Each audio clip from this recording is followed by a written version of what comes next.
Every great TV show has a beginning. But it's the finale that can leave its mark on television history. Hi, I'm Anna. And I'm Jeff, and you're listening to We Judge a Show by Its Pilot, a podcast where we watch and discuss the pilots for shows while sharing personal stories that parallel the storyline. But this month, we're doing things a little different. For the month of December, we're judging the series finales of some of our favorite shows that we've done on the pod. And since we're covering series finales, we'll be delving much more into the series as a whole, so we must warn you, there are spoilers ahead. Hello, everyone. Welcome back to our pod. Hi, how's it going? You know, we were afraid to talk about this episode on the episode we just recorded, but now looking at the schedule, so we're recording all these out of order. We're kind of just going by what shows we watch. We both have a crazy schedule right now. You're about to go on a week-long cruise, and we just have a lot going on, so we're just like, what do we have time to watch? What do we have time to watch right now? And so we're kind of just recording as we go. We're pretty ahead right now, so we're doing good. We have enough in case we don't do something to get us through my vacation. Exactly. Yes. And we're going to record. But I didn't realize that we were afraid to talk about what show we were watching today while we were recording. Yeah, so it's really funny because it comes out later this week. Yeah. So this is going to come out on a Tuesday. It's hard to explain, but you know what I'm talking about. I know what you mean. So I'm really excited about this one. When we first discussed our favorite series finales, when we did Lost. Okay. When we did the Lost episode, we talked about our favorite series finales. I'm pretty sure it was Lost. And I brought this one up where we watched the series finale for Boy Meets World. Yep. Which I have gone on the record many times saying it's one of my favorite series finales from one of my favorite shows of all time. And I think we watched it before we even started this pod. Yeah. Because it is one of your favorite shows of all time. Yeah. If anything, I showed you that final clip in the classroom. You did. Because that always, I mean, even you were getting... I was getting a little teary. That's how good it was. So yeah, I'm really excited about this one. I have such a vivid memory of when it originally aired. This was kind of the first show that I got, I would say, emotionally invested in, like watching it as it originally aired. Because you were around the same age. Yeah, so they were all, I think they were supposed to be 19, and I was 15 when the show aired. So it was close. I mean, and I talked to you about it while we were watching the episode, that they did time jumps and that they retconned their ages a few times. I was originally only 2 years younger than them when the show started. So I was in 4th grade when the show started, and they were in 6th grade. So had they not done the retcons, then I would have only been like 2 years younger than them. So it just always felt like I was their age. It felt like we grew up together kind of thing. Oh. And it was just it's a very special show, and I have such a vivid memory of when the series finale originally aired. I wasn't ready. I didn't want it to end. Luckily, it went into syndication on Disney Channel and got even more popular, so I didn't even have to worry about it. Got you. All right, so we're going to go ahead and get into it, and Anna's going to go ahead and give us some episode and series information. All right, Boy Meets World, A Brave New World. Boy Meets World was an American sitcom that aired on ABC from 1993 to 2000 for 7 seasons, with a total of 158 episodes. The series finale aired as a 1-hour special on May 5th, 2000, but was split into 2 parts when they put it into syndication. The series finale was written by Matthew Nelson and was directed by Jeff McCracken, who was a longtime producer on the series. Yeah, they've talked about him a lot on Pod Meets World. Gotcha. The reason why Boy Meets World ended was a combination of several things. Ratings were beginning to drop, the cast was getting older, and some of the actors, like Ben Savage and Ryder Strong, wanted to focus on their education and attend college. And other actors were ready to just move on to other projects. So the producers decided to make season 7 their final season and end the series on a high note and on good terms. The way to do it. Exactly. The cast remained the same throughout most of the show's run. Main character Corey Matthews, played by Ben Savage, Corey's longtime girlfriend and eventual wife, Topanga Lawrence, played by Danielle Fishel, Corey's best friend, Sean Hunter, played by Ryder Strong, Corey's eccentric older brother, Eric, played by Will Friedle. Corey and Eric's parents, Alan and Amy, played by William Russ and Betsy Randall. Their younger sister, played by Lindsay Ridgway. The Matthews' next-door neighbor and everyone's mentor, Mr. George Feeny, played by William Daniels. Sean's half-brother and Eric's roommate and best friend, Jack, played by Matthew Lawrence. Jack Hunter. I just didn't include that. Oh, okay. Yeah. And Jack and Eric's roommate and best friend, Rachel McGuire, played by Maitland Ward. Despite being in the opening credits, Sean's longtime girlfriend and Topanga's best friend, Angela Moore, played by Trina McGee, is absent from the series finale. Yeah, so when they first started Pod Meets World, Trina McGee came on there, and they kind of aired out a lot. They themselves had personally resolved all of this, but they like publicly kind of did it, where they just kind of aired everything out, and Trina McGee was left out. She was told because certain actors didn't want her in the series finale.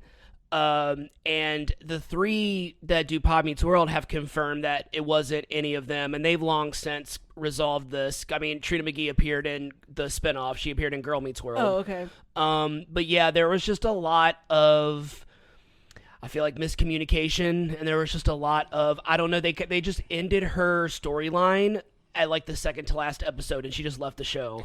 But I have a feeling, sadly, that is how Hollywood is. Yep. And especially when you're talking about young actors with their managers, their agents, their parents, the producers, the studio, the executives, the agents, the directors, whatever.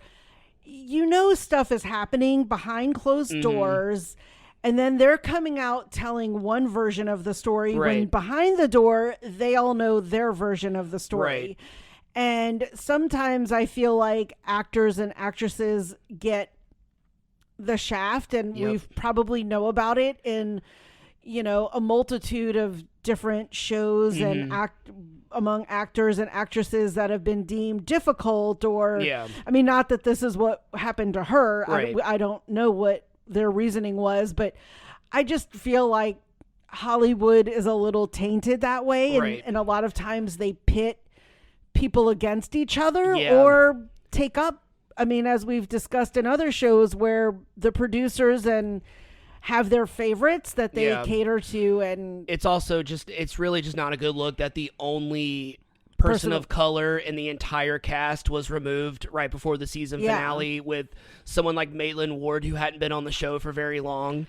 She'd only been on the show for she really was a main cast member for the final season, and that was it. She was just recurring in the season before, and Angela had been on the show since like season 4 or something like that. So it was like, and her relationship with Sean was in so many ways so much more important than Corey and Topanga, because they had this interracial teen couple where they never really brought up that they were an interracial couple. It was just, they were just in love with each other, and that's all anyone cared about, and nothing else was ever brought up. And they did that in such a positive way, but then the way that they excluded her from the series finale, it's just kind of like, well, what is it then? You know what I mean? Yeah. Like, exactly. And I think I always kind of not told myself, like I was trying to convince myself of anything, but I always like kind of thought the reason why Angela wasn't in the series finale was so it could be more of a reason for Sean to move to New York with Corey and Topanga and have less of a resistance for that, because at the end of the day, it was about the three of them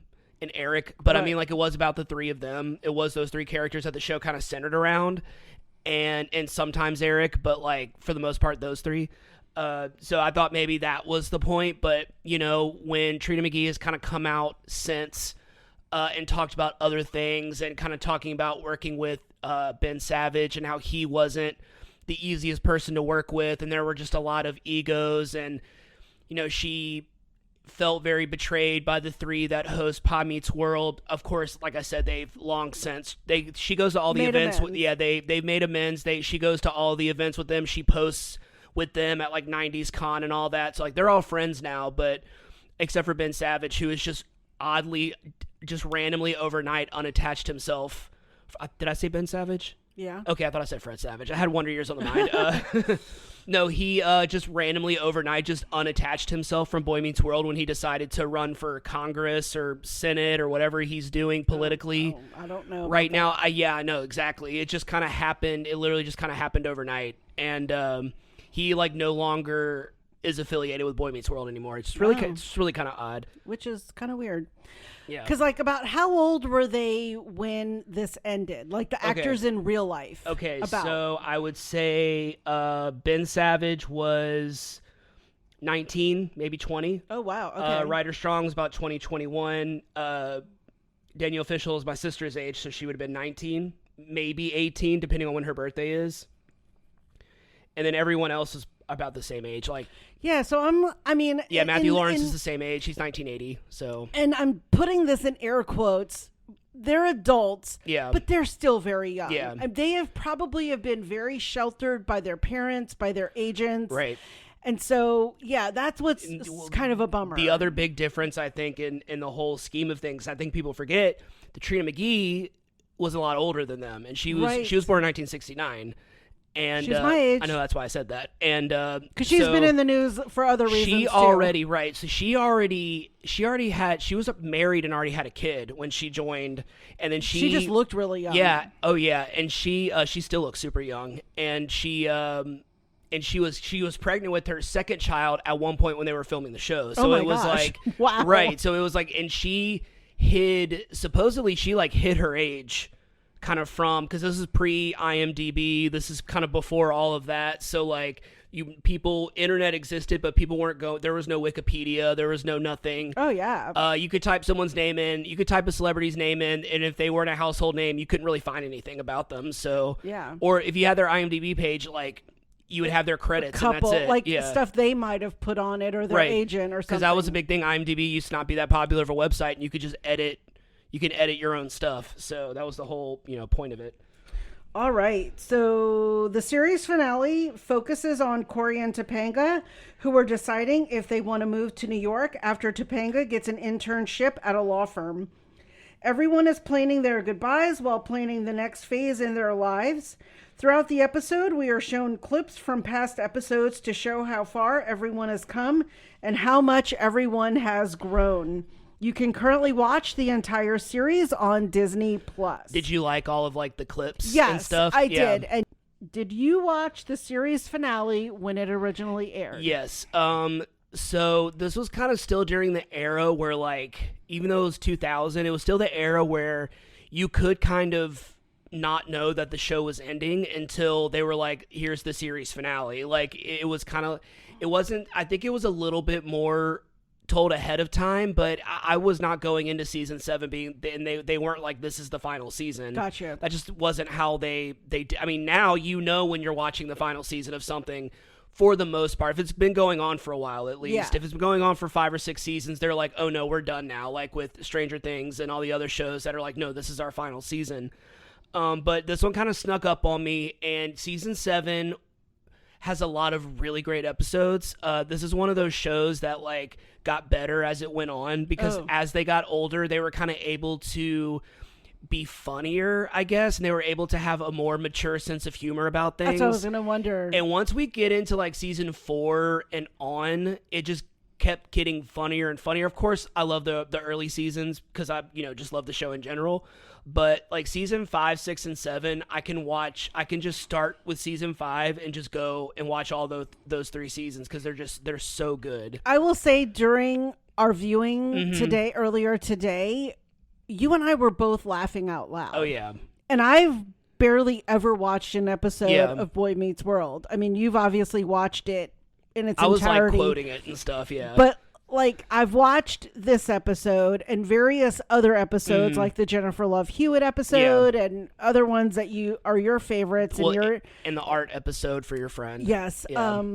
And we put these two on, and I was laughing. I mean, and to me, that's also just a kind of evidence of a really good show, is if you don't even really know what's going on, but you start laughing at stuff. I mean, it's good. Yeah. So, yeah. Oh yeah, I definitely remember when it originally aired, and it's funny because I remember watching it back then, and it having this very inspirational kind of especially the final scene, just kind of having a very like inspirational feeling of, you know, I was still very young and I was 15 and had, you know, you have your whole life ahead of you, and so you're kind of just like, I kind of felt the same as Corey and them, as like I was getting older and I knew things were changing, and I knew like I was only a few years away from like becoming an adult and kind of starting my own life. And, you know, for someone like me, I was a little scared of it. I was a little bit scared of like growing up and being on my own and doing all of these things on my own. And I just remember kind of like having a little bit of comfort watching that series finale of just being like, kind of just remind myself, but like, you know what, it's gonna be okay, Jeff. It's gonna be all right. You don't need to worry about things, because that's just who I am as a person. But like watching it now, it's such a funny feeling of like, I still feel that way. I still, you know, like now knowing, then I was just like, oh, I have my whole life ahead of me. But it's like, especially now, people kind of finding themselves when they're 40, finding themselves when they're 50. Like we never kind of stop growing, and we never stop figuring out who we are. We kind of are always learning new things about ourselves, no matter how old we get. And I just felt like the overall theme for the series finale of Boy Meets World was just very relatable, but like at any point in life or at any point in time. And I think that's why I love it so much, because I think I said it while we were watching the series finale, that I was like, not all, but most series finales are about like transition, and they're always about like your next phase in life. But it really felt like this felt more of like, this doesn't remind me of a certain point in my life. This is just like, this is what life is, if that makes any sense. But yeah, it's so special. It will always hold a special place in my heart. I can watch it just like the accident of the Wonder Years. I can watch the series finale for Boy Meets World and just always, it'll always hit me. Oh, it was very sweet. It's such a sweet. It was a good one, because you're gonna get into it in the pilot. So I'll talk about that scene that you and I talked about, because I used to be a teacher. So all right. Well, did you have a favorite clip or memory that they showed in the series finale? So, of course, I love all of the young Corey and Topanga stuff when they were like itty bitty, because they're so cute, and kind of seeing the very beginning in season 1 where they didn't necessarily have it planned that Corey and Topanga were going to be a thing. Like, because in the very beginning, it was just like, she was just another character. Another girl, yeah. And she was just like the girl in class. And that kind of just served as like a plot device a lot of the times. And I felt like when they kind of realized it at the end of season 1, you know, there's the scene where they like high five and Corey starts like giggling. The scene where she kisses him up against the locker, like, you know, it just kind of just showing like little seeds, you know, little foreshadowings, just even in season 1. And I mean, they were so young. I think that's the other thing. And they were, you know, they're all just so cute. All of the Corey and Sean stuff, I love them. They're the original bromance. They're the original, like, we're two guys that love each other and it's okay. Like, they really kind of, in my mind at least, were the first real bromance. Like, at least to me in my lifetime. I'm sure, I know that there are others, but yeah, it's just all their stuff's really cute. And then all of the Feeny stuff, I always loved all of that. I loved the dynamic between Corey and Feeny, but I also loved the later dynamic between Eric and Feeny. The Feeny call, all of that stuff makes me laugh. Will Friedle is so freaking funny. Aww. Very effortless, just a naturally, even on the pod, just as a human being, he's such a funny person. And then lastly, I'll just say, like, Alan the dad, anything with him and Eric and I almost said Sean, Eric and Corey, just because that was such a complicated relationship, because Eric and Corey were so different. And it's just a really great example of, like, when you have multiple kids and they're all different, you treat them differently. Yeah. And they don't understand that that's just kind of how it is. And they think, oh no, you need to treat us all the same. And it's like, no, it doesn't work that way. Like, you have 3 completely different kids. You have to deal with them in 3 completely different ways. You may not like it, but that's just how it is. And that was really the only kind of animosity between Corey and Eric. Like, in later years, was that Corey was very not logical. He was very grounded and very responsible and very, like, you know, mature. and Eric was, a little bit more eccentric. He's a little bit more aloof, even though he was the older brother.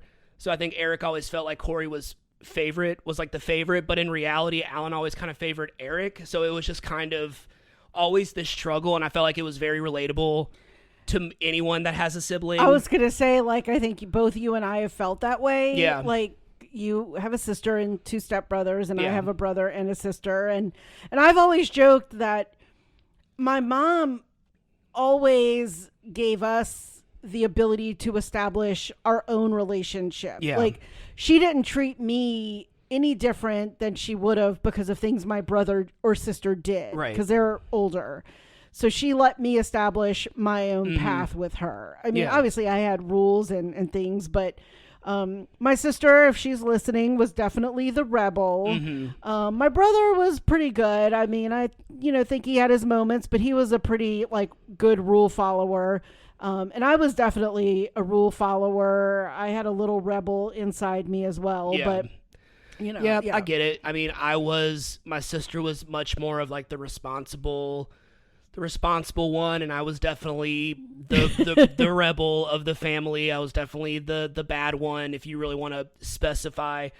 But yeah, you learn, but you can also like learn from their mistakes, and I think I think a lot of absolutely. why I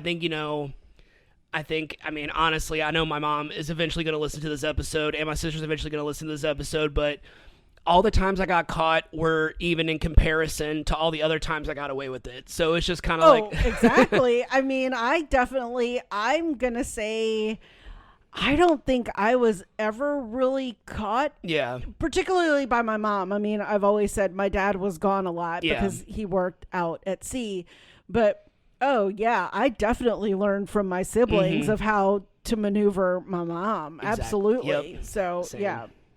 All right. So Corey and Topanga are obviously an iconic couple, and Yeah. especially to you. Yes. Who are some of your favorite couples in TV history? All right, so we both have lists. We Okay. do. Do you want to kind of go back and forth, or you want me to name all mine, then you name all yours? Let's go back and forth. Okay. Let's see if we have any together that are the same. Okay, so I have, from How I Met Your Mother, I have Lily and Marshall, Allison Hannigan, and Jason Segel. I have from Friends, Ross and Rachel, David course. Schwimmer, and Jennifer Aniston. From Modern Family, I have Phil and Claire, but also Mitch and Cam. I Cute. couldn't pick. Of course. Yeah. And then I have from 90210, Kelly and Dylan, Luke Perry, and Jimmy Yeah, Garth. I actually thought of 90210 at first, but I would have said Brendan and Dylan. Yeah, Brenda I mean, and Dylan. I mean, I struggled with putting Yeah. Brenda / Kelly because they're definitely the camps of both. oh yeah, well of course. Yeah. So Yeah, all right. no one's cheering for Donna and David. Sorry. No, yeah. Me next. Yep. So you're not gonna have this one, and that's okay because it's from Skins. It's Sid. It's Sid and Cassie from Skins. It's Gilly from Game of Thrones. Oh, okay. And the other character, they just had a really big kind of will they won't they throughout their run on the show, and they finally get together, and then at the very last minute they end things, and she goes off to New York. And then he goes off looking for her in New York, and it ends like with them not finding each other. So like it was just a very much an open-ended, like a very open ending, I guess. Gotcha. So yeah, it was always like, what happened? That kind of thing. All right. From The Office, I'm going to go with Pam and Jim. Okay, so the next one I have is from The Office, but it is Dwight- Michael and Holly. Oh, okay. They're my favorite. Michael and Holly are us. Okay. Yes, they are. I- But I mean, Pam and Jim are the couple. Yes, they are the 'Cause couple. You could also put Dwight and Angela. Right. so- I mean, you could put Ryan and Kelly. of course. Yeah, but Oscar and the Senator. But I just with The Office, yeah, Pam and Jim are the most iconic, but I went with like my favorite. Yeah. So Michael and They're Holly, especially the PDA episode, and even the garage sale episode. They just reminds me so much of you and me. Even the search one where they go looking for Michael, and Holly seeing like all the clues and stuff, and just their whole relationship just reminds me so much of you and me, and how like affectionate we are, and how like silly we are, and how we're really goofy, and everyone just is secretly rolling their eyes when we're being stupid in front of each and other. sweet. All right. So is it me? Yeah. From Superstore, Jonah and Amy. Oh, that's a good one. I didn't think of Superstore. Well, if we're doing that, then Dina and Garrett. Okay. I'm just thinking of my favorite couples from Superstore. Okay. Jonah and Amy are the best. Yes. Yes. All right. Who do you have next? I have Adam and Christina from Parenthood. It's Peter Krause and I forgot her name. Lauren Graham? No, the blonde that I like from Last House on the Left. I forgot her name. I just had it up. So speaking of Parenthood, Monica Potter. Yeah, Monica Potter. I will say from Gilmore Girls, Luke and Lorelai. That's a good one. All right. Am I next? You're next. From Parks and Rec, I have Ben and Leslie and course. Andy and April. I will go from there and go to Brooklyn Nine-Nine and go Jake and Amy. Oh, I didn't even put them. I didn't even think about Jake and Amy. I can't believe you don't have the J and the A. I know. There are J and A couples. I know. I kind of wrote in a hurry, and I was trying to think of like stuff other than comedies, but I ended up putting all comedies. I know you probably won't have this, but from Happy Endings, have Brad and Jane. Oh, bro, they're the best. I don't have them, but good one. Yeah, that's my last one. I have two more. I have George and Louise from the Jeffersons. Oh, that's cute. George and Wheezy. Mostly because they really, really reminded me of my parents. Oh, that's like cute. they were just very cute. My dad was very affectionate with my mom and would like squeeze her butt or whatever. You know, they were very cute. And then my last one is very controversial for me. Carrie and Big. I have them. They're an iconic couple, whether you like it or not. Well, but are they one of your favorites, though?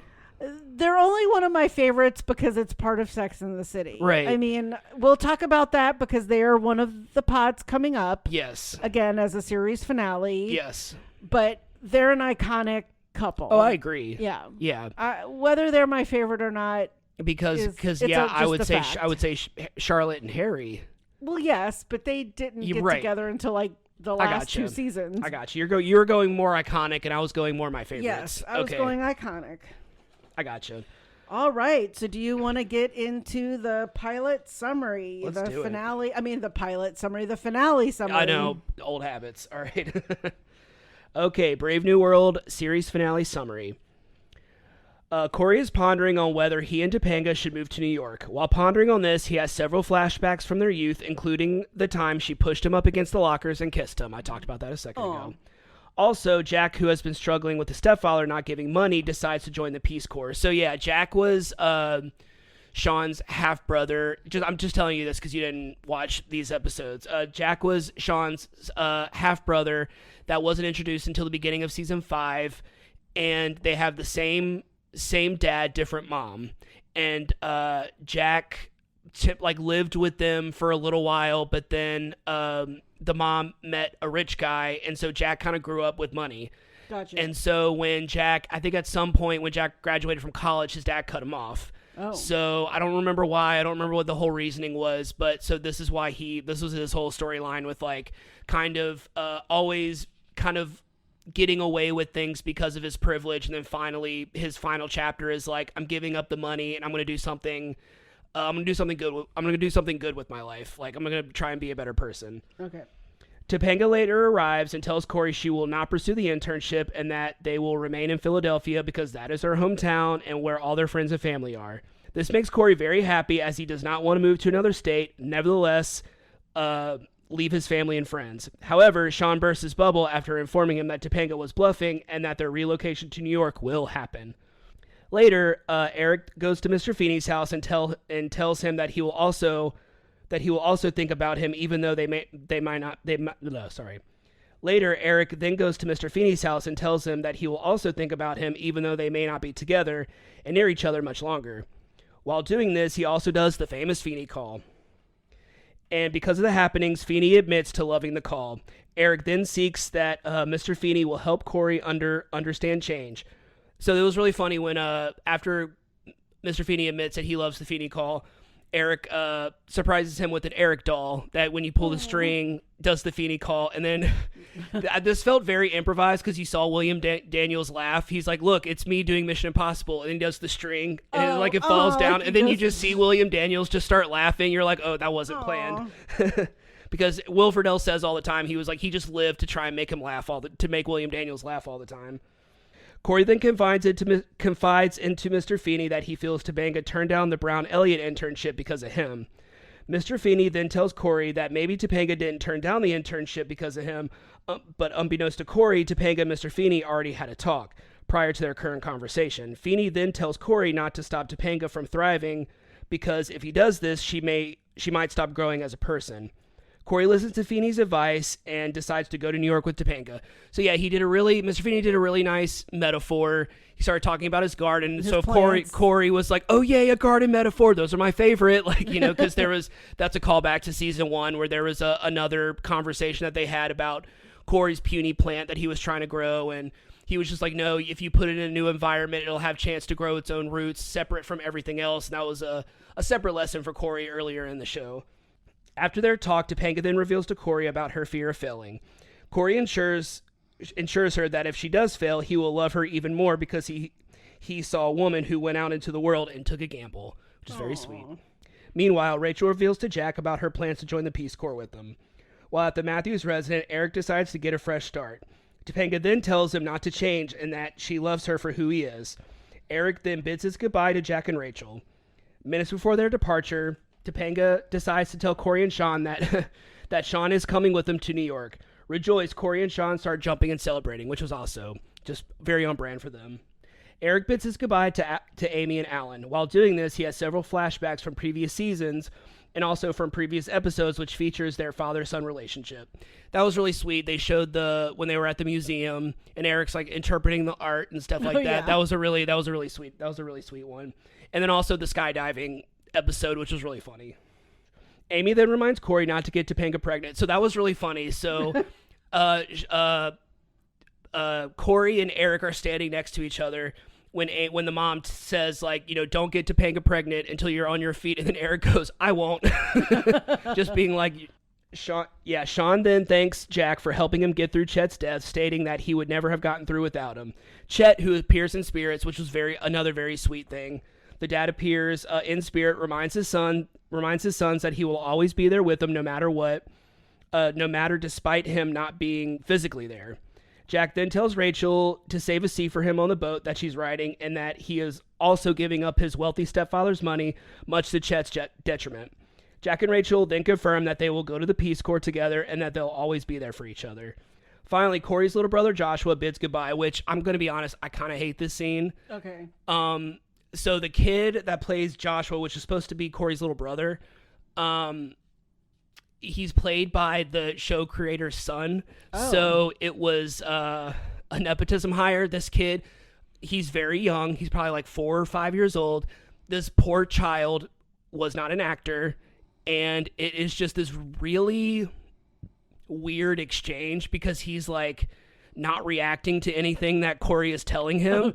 So it's supposed to be this really sweet scene. He's like, yeah.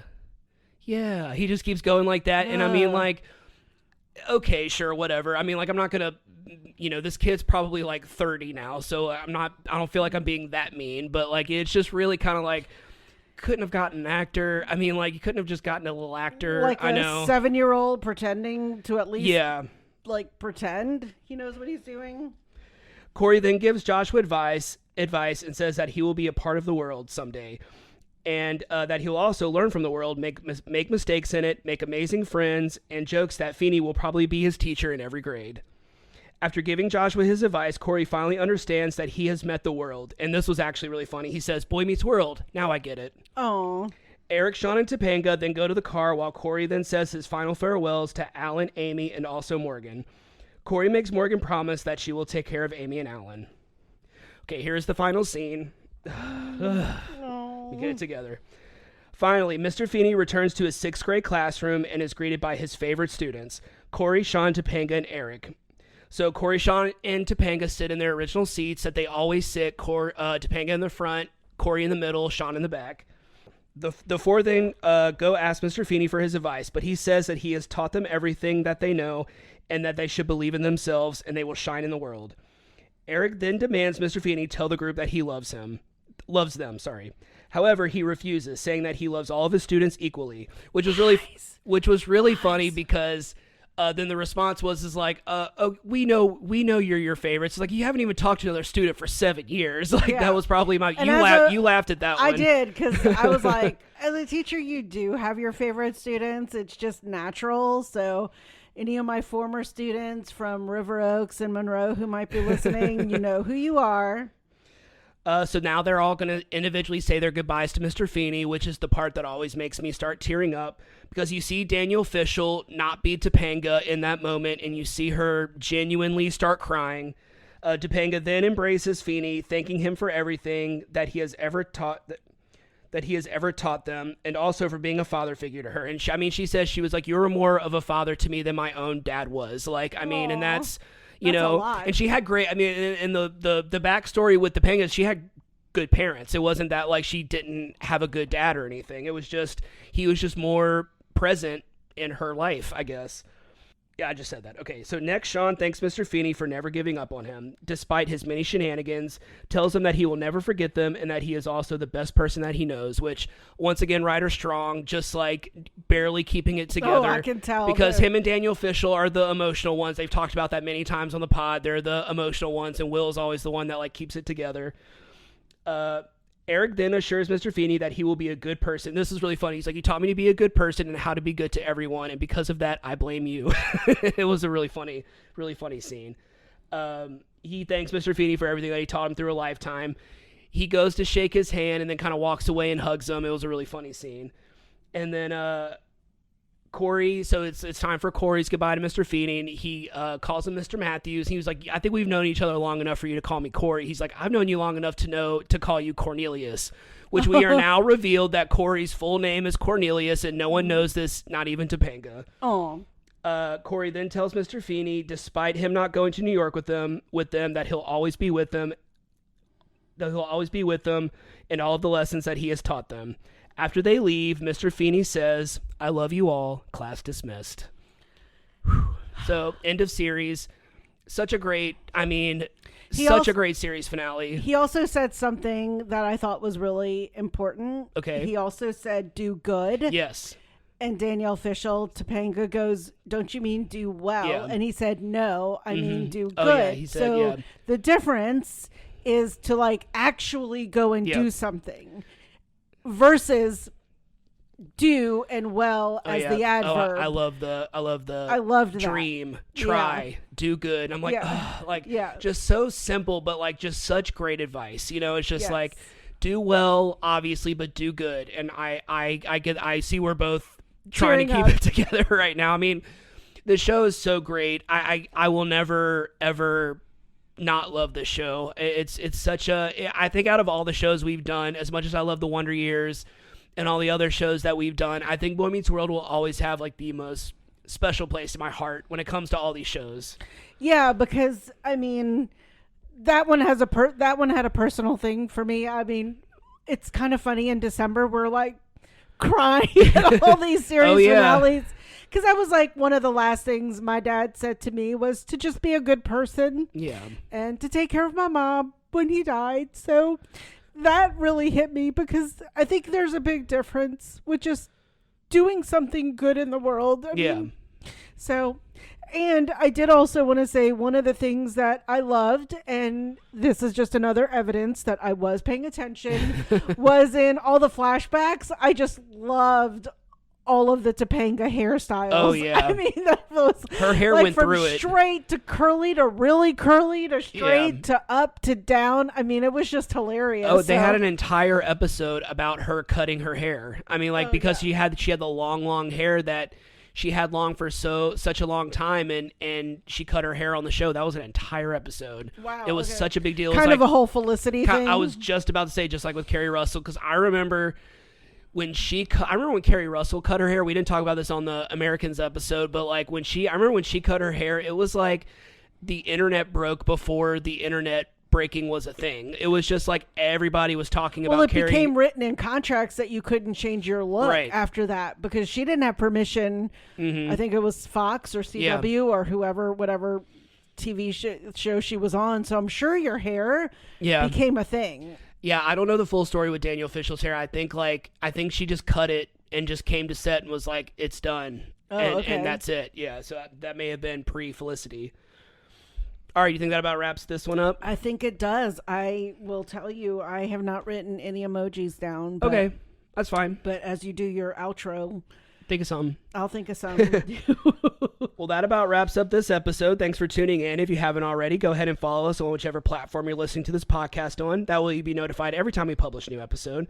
You can also follow us on Instagram at We Judge Pilot Pod. We're also on Facebook. Leave us a comment, suggest a show for us to watch, or leave some emojis in the comments. But you got some? I do. I have one of the flashbacks was the fire, like in the room, like the curtain catching fire. On fire. Yeah. Yeah. So the fire, the plant, like the hibiscus plant Good that he one. had in his house. All the different hairstyles. Oh, yeah. The teacher, the Statue of Liberty. The Statue of Liberty is a good one.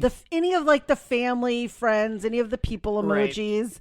The teacher emoji, chalkboard. The boy emoji, the globe emoji. The globe. Any of those will do. All right. Well, we're going to head out, but we'll talk to you soon. Thanks for listening.